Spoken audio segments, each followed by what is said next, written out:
Kumusta mga katropa?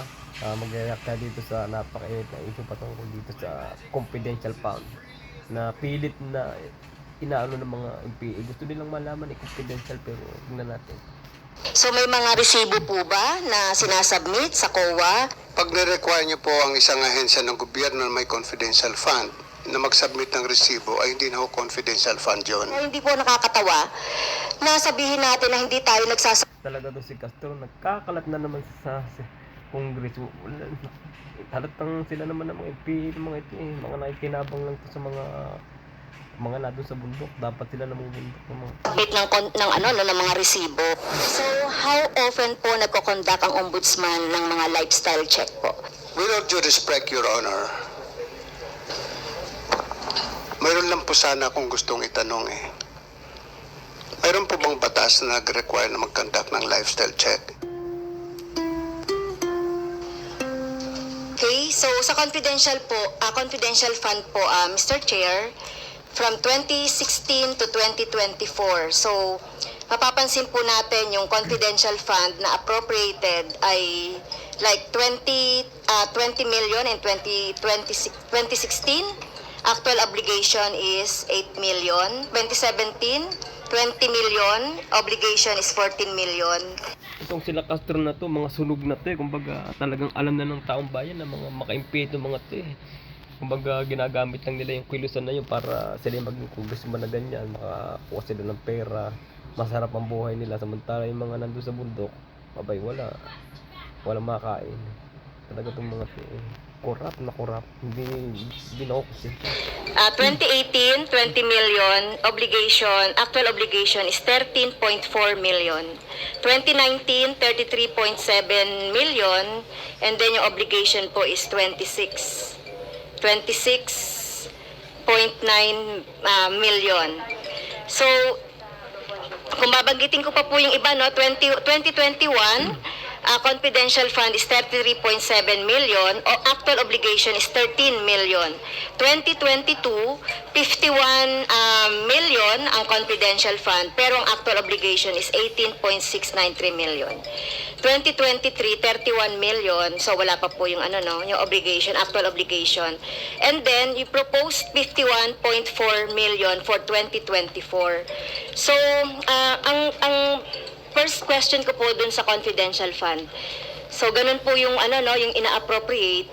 Pero yung utilization, makikita natin ay mga 40 to 45% on the average.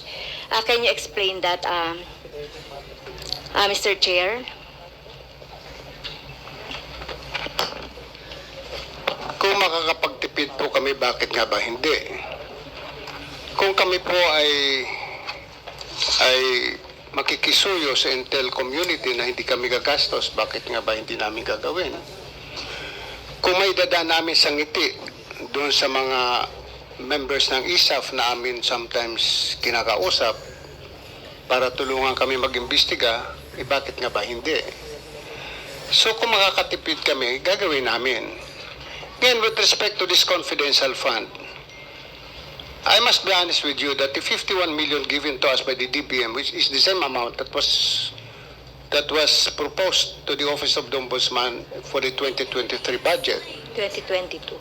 2022? 2022. Yeah. Yeah. You can also, for 2023, I think it was also 31. 30 million, 31 million.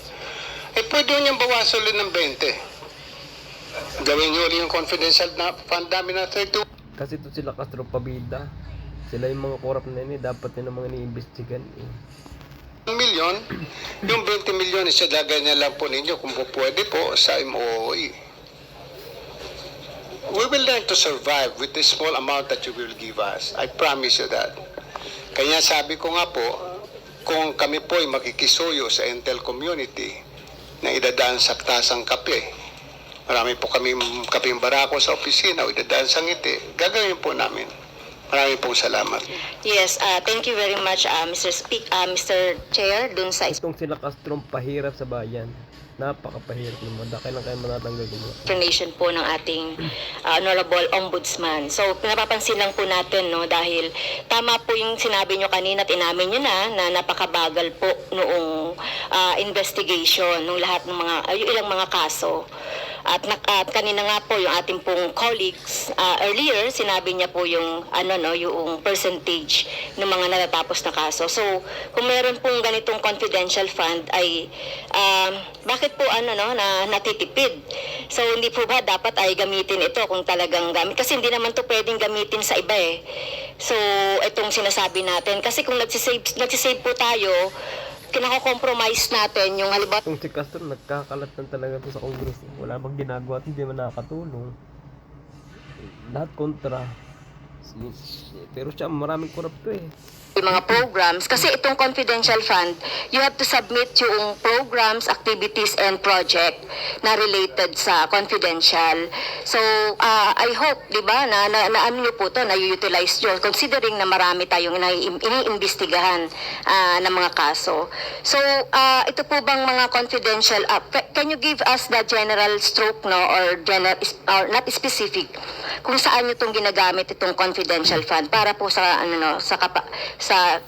information po ng ating taong bayan. So may mga resibo po ba na sinasubmit sa COA at gaano ka-regular ito na ibinibigay for audit? Mr. Chair. Your Honor, please. Pag na-require niyo po ang isang ahensya ng gobyerno na may confidential fund na mag-submit ng resibo, ay hindi na ho confidential fund yun. Yun, confidential nga, magkasabit niya resibo. Talagang kawaawa ang tao pagka itong sila Castro na muno, parang tangi resibo kung alam ng confidential. Kasi just like Mr. Chair, gusto ko lang pong if gusto ko I lang now pong get a doon. safe house, if Kasi I nire-require Tignan mo, nagsasalita pa yung ombudsman, talaga namang napagtawanan, hindi na matanggap. po yun ng joint circular. Talagang pinapalusot mo kahit mali-mali ka na eh. Pinagtatawanan ka na eh. So hindi po pwedeng kasi meron po tayong Joint Circular 2015 regarding sa confidential fund. Pero hindi po nakakatawa na sabihin natin Nakakatawa ka. Kung ako'y nandyan tatawanan pa kita ng nako. na hindi tayo nagsasubmit ng mga resibo. So I beg to disagree po, no. Kailangan din natin mag-follow po doon sa JC 2015. pagpaunmanhin po ninyo, pero mula po na ako'y maging ombudsman, wala po nagsabi sa akin na mag-submit po kami ng resibo. Mumukot tanga na talaga si Castro. Walang Diyos. Yung naging congressman Dahil paano ko po reresibuhan ang isang intelligence officer na sinuyo ko tingnan ang isang bagay o isang kaso? Ano ho i-resibo ilalagay ko doon? Paano ho ililiquidate sa akin ng intel officer? If I get a safe house, magtataka pa ho kayo, ba't ako kumuha ng safe house? Baka naman yung safe house na yun ay hindi totoong safe house, kundi motel. I mean, I really don't know. But if that is the case, na pag-uusapan po natin, pag-aawayan natin ng confidential fund, then kaya ginaganyan lang confidential fund kasi kay Sara yung mga MPA, kumbaga yung mga nasa school, ay mabubuko na yung mga modus nila doon eh mababawasan saka mapapahinto. Kaya pilit nilang gustong tanggalin yung confidential fund eh. Gusto nilang alamin kasi makakasagabal sa mga plano nila yun eh. Pag-recruit ng mga MPA sa bundok, ng mga estudyante. Ang dami ng mga namatay gawa ng mga sila Castro. alisan ho nyo sa budget namin yung confidential fund. As I said, we can survive. I can continue investigation cases.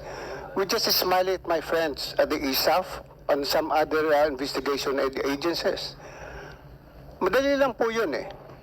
I call my friends in the provinces. I call some police officers in the provinces. I ask them for their support.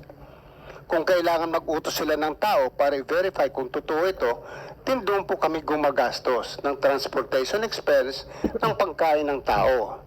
So paano ililiquidate po sa amin yon? Paano kami mag-submit ng resibo? Napakahirap po yata noon na mag-submit kami ng resibo. At siguro wala namang Ginagawang tanga ni Franz Castro ang mga tao talaga. payag din sa amin na Intel officer na pag binigyan ko ng 50,000 pesos o i-liquidate mo sa akin, na tuwing sakay niya ng taxi, kung siya may, which I did it before, na pinamanmanan ako isang empleyado ng ombudsman, pinasundan ko. Abay, siguro mahihirapan yung Intel officer na every now and then bibigay sa akin yung mga resibo ng gasolina. At pag niliquidate ko yung resibo ng gasolina na yon as my own expense, baka sabihin ng COA, hindi pwede kasi hindi ka pwede mag-claim ng gasoline expense because you have your transportation allowance. So I don't think a receipt is important. What is needed is that we make a certification, we issue a certification to the effect that we have spent the confidential fund for purposes of investigation of cases. Bakit po kami nakakatipid? Noong araw po, kuminsan lumalakad po na investigador 5. Yung 5 pong yun binawasan ko. Kasi ang aking filosofiya, kung kayang gawin ng isang Little Indian, yung gawain ng 10 Little Indian, bakit hindi ba nga ba gawin ng isang Little Indian? So just like when I was investigating the case of the onions, mga sibuyas, may mga isang tao kung pinalalakad o 2. Kung medyo delikado yung lugar na pupuntahan, 3 sila akong pinapupunta. Yun po ang pero hindi ko sinasabi sa kanila, magbigyan nyo ako ng resibo. Kasi pag sila'y pupunta rin doon, mayroon mga binabayaran din sila mga tao na sinusuyo yung tao na to gather more evidence for us. Marami pong salamat. Yes, thank you very much po doon sa explanation. Siguro with due respect Tanga talagang si Castro. Hindi naman nakikinig to eh. Sobrang tigas ng ulo nito. to our ombudsman, hindi po ito nakakatawa, no? At hindi Nakakatawa ka. Resibong pansasabi mo. ito pwedeng sabihin na walang resibo dahil taon-taon po nakikita natin tumataas ang confidential fund. So kung ganyan po yung sinasabi ninyo, so baka ma-encourage ang mga lahat ng government offices na gumamit na lang ng confidential fund kung wala naman itong resibo. Tanga talaga si Castro. Confidential pag ginagamit niya sa mga intelligence. Alam nga naman lahat ng ahensya gagamit ng intelligence. Ay, talaga naman.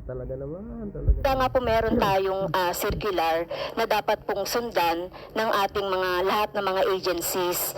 And ako personally, kung talaga mga investigation, yung ombudsman, pwede rin tayo dapat na mag ng confidential. Pero Ikaw ang dapat imbestigahan. Siguradong iimbestigahan ka na.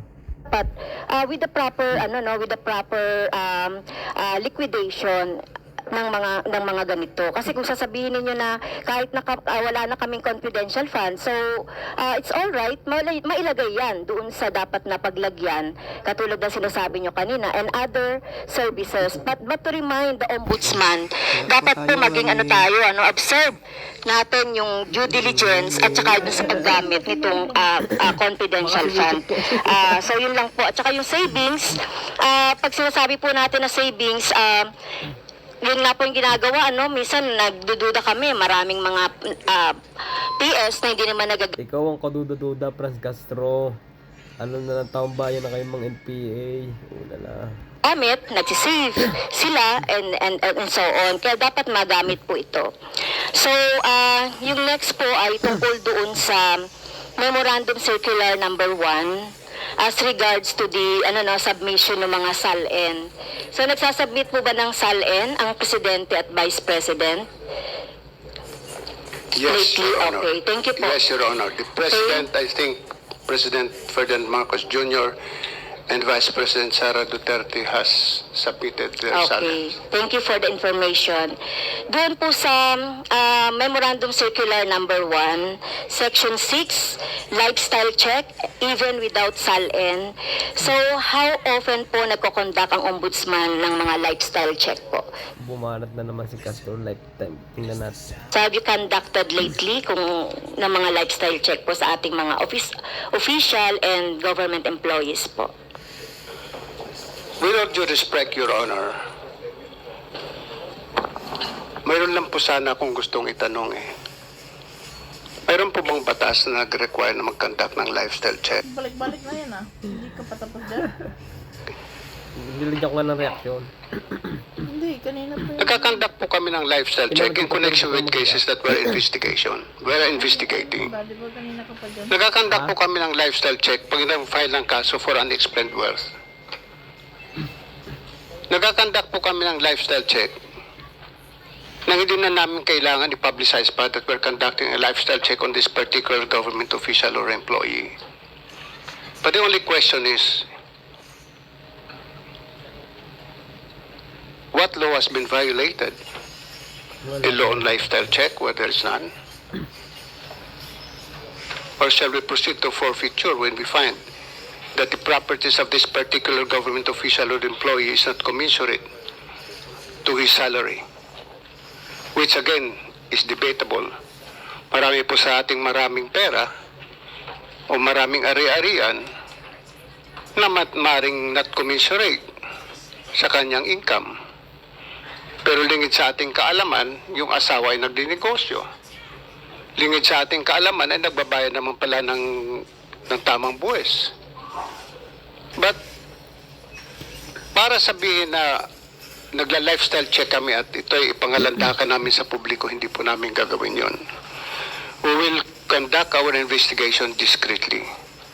I must admit we are now conducting some lifestyle check on some government officials, but I cannot say sino Sigurado si Franz Castro na investigan na yun.